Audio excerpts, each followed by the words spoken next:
President Volodymyr Zelensky has visited the city of Kherson days after Russian troops withdrew and it was liberated by Ukrainian troops. He told his soldiers that Ukraine is moving forward and ready for peace.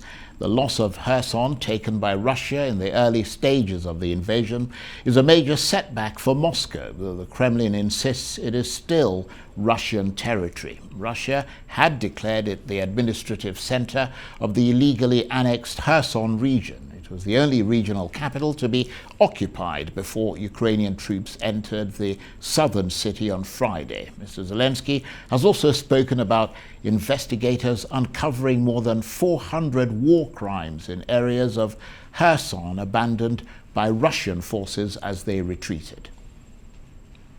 This is the beginning of the end of the war. Of course, you see our strong army.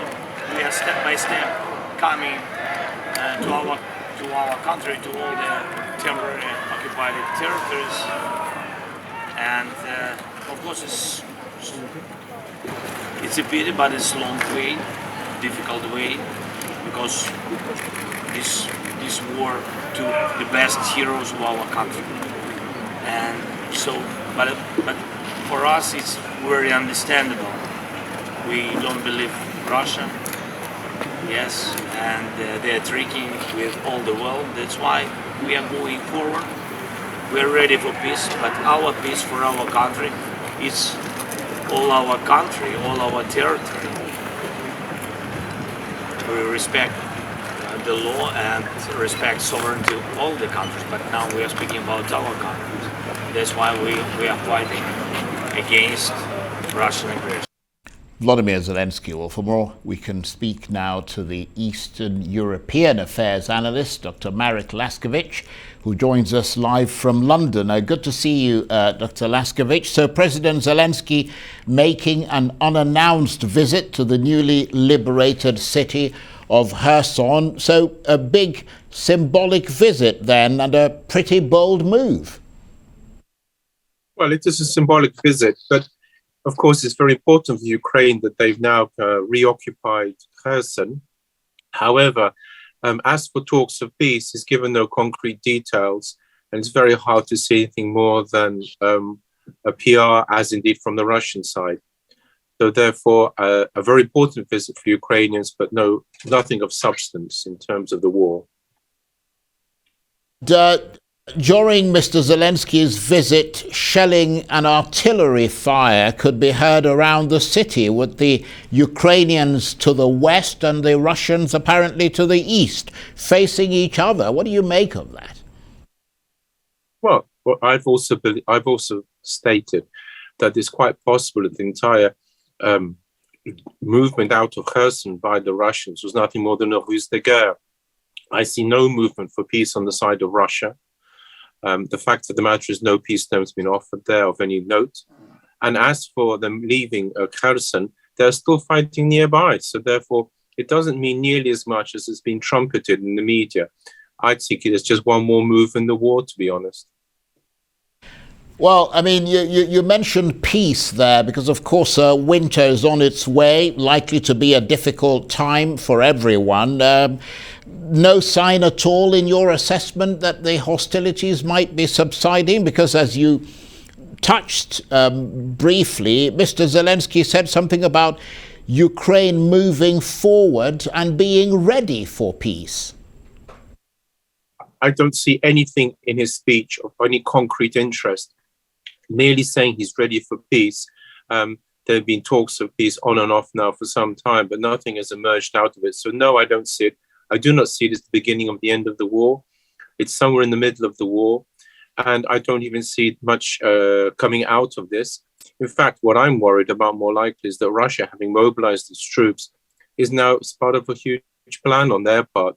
And that therefore may see most further actions by the Russians. So far from being a movement to peace, I see this as quite possibly simply an action which may well turn out to be almost meaningless in the long run, in the sense that the war will continue. Well, that's actually a very interesting point, because although the optics seem to suggest that Ukraine has the military advantage and Russia is now on the back foot. But of course, as you mentioned, the Russians are still close by. In that regard, one has to wonder how secure Kherson is. Yes. Moreover, when we say Ukraine is the advantage, it's not really Ukraine, it's the West. The West is technologically ahead of Russia in ground troops and in the air. It's another matter in terms of nuclear capability, where the Russians are ahead of the rest. But in these forces, drones and so on, the Ukraine's ahead, and that's what's enabled it to hold out and, in fact, to recover some territory. We're still a long way away, though, from seeing anything about Ukraine recovering much of its territory. It should be noted that Kherson was actually, strictly speaking, abandoned by the Russians. It did not fall to the troops. It wasn't liberated by them in that sense. And therefore, as far as can be gathered, the Russians are still strong, and it should not be taken as a sign that the Russia is on its way out. Yeah, that's an important distinction to make. The city wasn't liberated by the Ukrainians; it was given up by the Russians. And I suppose in that respect, as you said, no chance of at this stage of Ukraine getting back all of its territory. Certainly not somewhere like Crimea, which the Russians are unlikely to give up. Exactly. More than that, if you look carefully, you'll see the Russians still have the land bridge from Crimea to the eastern part of Ukraine, which they occupy. And there's no sign at all of them giving any of that up. Moreover, if they are concentrating the troops on the east bank, it means quite possibly they may want to recover more territory there, because actually Ukraine, the river running through it, was the boundary between Poland and Russia for centuries. And therefore it follows that the Russian plans may be completely different to what is being supposed here by the West about a groggy ex-superpower on its knees. I see rather that Russia is simply planning a further move. And that therefore, in this respect, Kherson, I do hope this is not the case, is nothing more, as I say, than a ruse de guerre. And of course, as I've stated over and over, the longer the war goes on, the more chance it is of it becoming non-conventional, that is to say nuclear. And further point to bear in mind, and there is no sign from Russia of any peace offensive from them. Yes, I mean, the thought of that is absolutely terrifying. But just returning to Kherson, what have you heard about what's been emerging from there since the Ukrainians took back control? I understand there are lots of landmines that need to be cleared, Russian saboteurs that might have stayed behind, as well as, according to President Zelensky, hundreds of war crimes being uncovered. Well, first of all, Russians are not, of course, noted for their pleasant and pacific and gentlemanly behavior.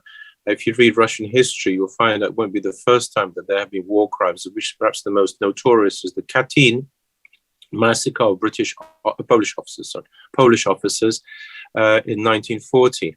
And the point is that when they say that Russians have committed war crimes, one of the problems with dealing with Russia is one almost comes to expect this, and therefore this made no real impact on the world. More to the point is, if they can recover Kherson and hold on to it, and if indeed they can build on this, that would be important. But I think the war crimes and so on are simply part of the continuing accusations against Russia, which more than likely some of these accusations are quite right, as I say, bearing in mind Russian history. Thank you very much, Dr. Laskovich. I'm always the wiser after hearing your down-the-middle analysis. Dr. Marek Laskovich is an Eastern European Affairs analyst, and he was talking to me there from London.